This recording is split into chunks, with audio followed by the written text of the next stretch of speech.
The mainstream media admits that we are facing the worst food crisis in modern history, Michael Snyder reports. People on the other side of the planet are dropping dead from starvation right now, but most people don't even realize that this is happening. Unfortunately, most people just assume that everything is fine and dandy. If you're one of those people that believe that everything is just wonderful, I would encourage you to pay close attention to the details that I'm about to share with you.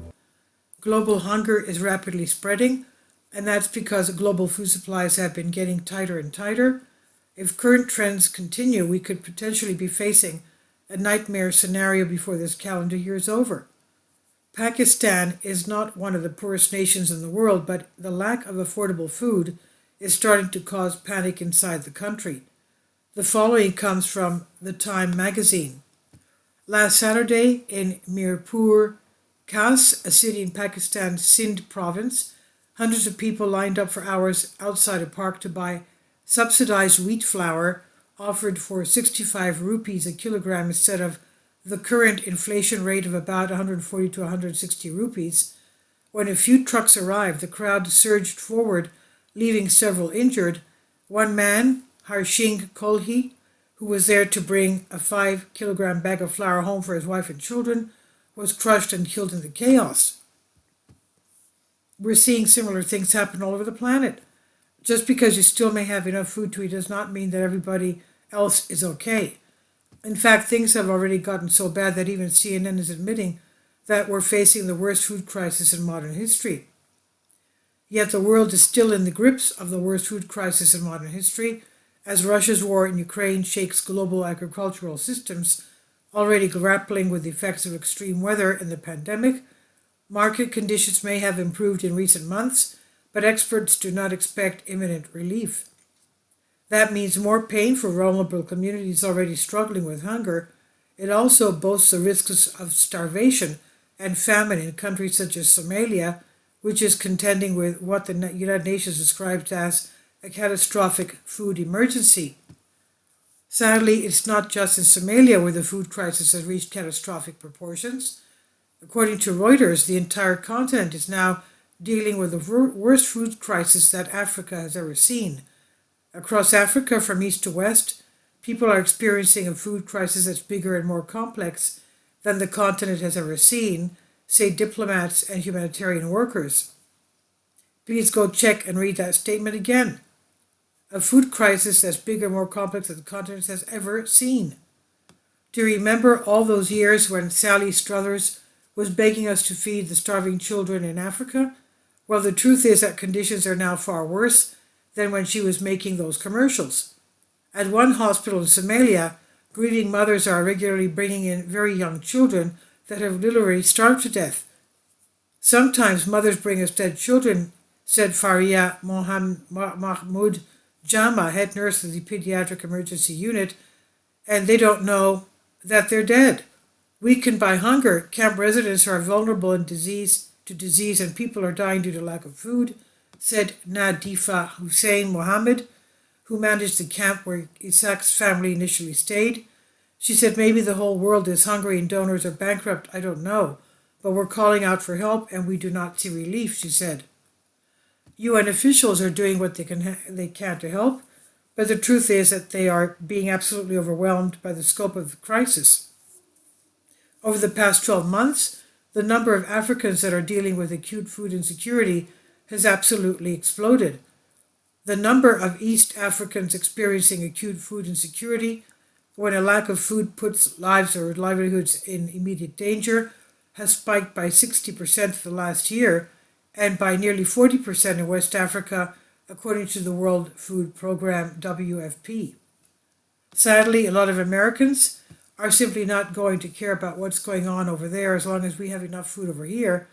Of course, food supplies continue to get tighter on our side of the planet as well. According to the U.S. Department of Agriculture, our corn harvest this year was the smallest in 15 years. Last year was a bad year for corn. The latest U.S. Department of Agriculture USDA report shows drought conditions and extreme weather wreaked havoc on croplands. USDA unexpectedly slashed its outlook for domestic corn production amid a severe drought across the western farm belt. Farmers in Nebraska, Kansas, and Texas were forced to abandon drought-plagued fields.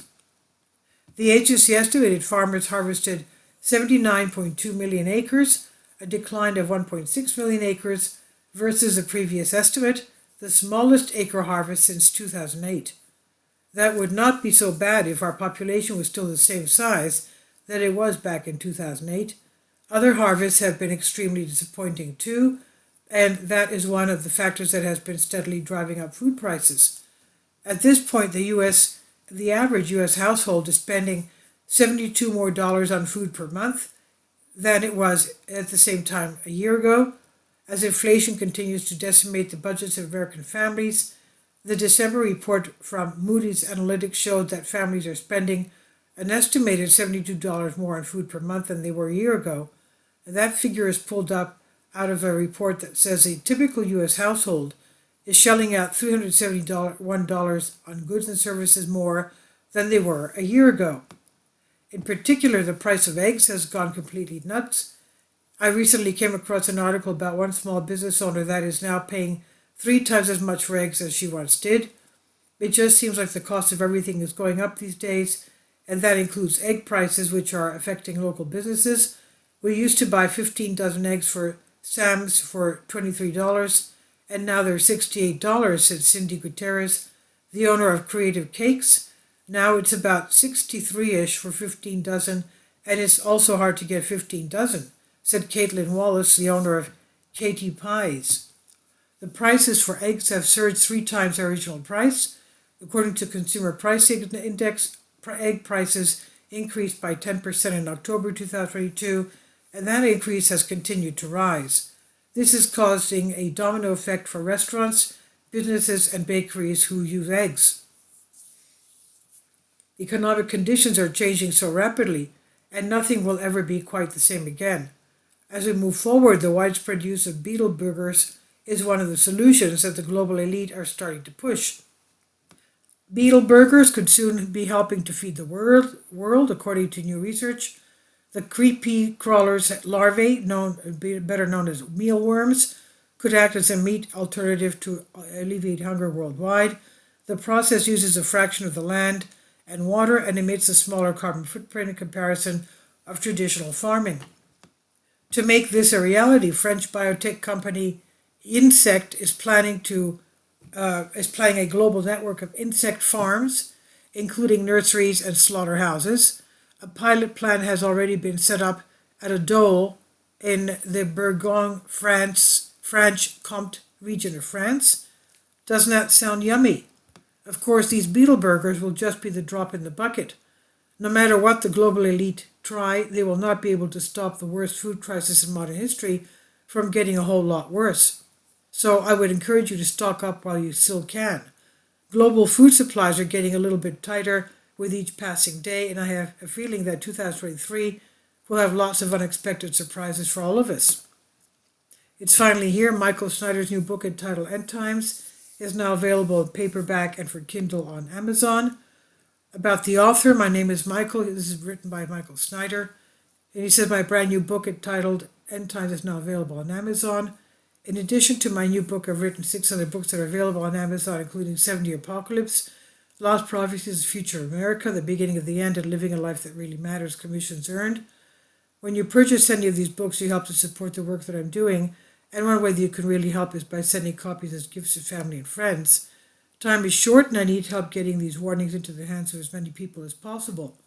I've published thousands of articles on the Economic Collapse blog, Enter the American Dream, and the most important news, and the articles that I publish on those sites are republished on dozens of other prominent websites all over the globe. I always freely and happily allow others to republish my articles on their own websites, but I also ask that they include this about the author section with each article. The material contained in this article is for general information purposes only, and readers should consult licensed professionals before they make any legal, business, financial, or health decisions.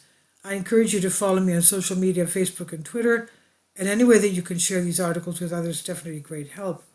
These are such troubled times and people need hope. John 3:16 tells us about the hope that God has given us through Jesus Christ. For God so loved the world that he gave his only begotten Son, that whosoever believeth in him should not perish but have everlasting life.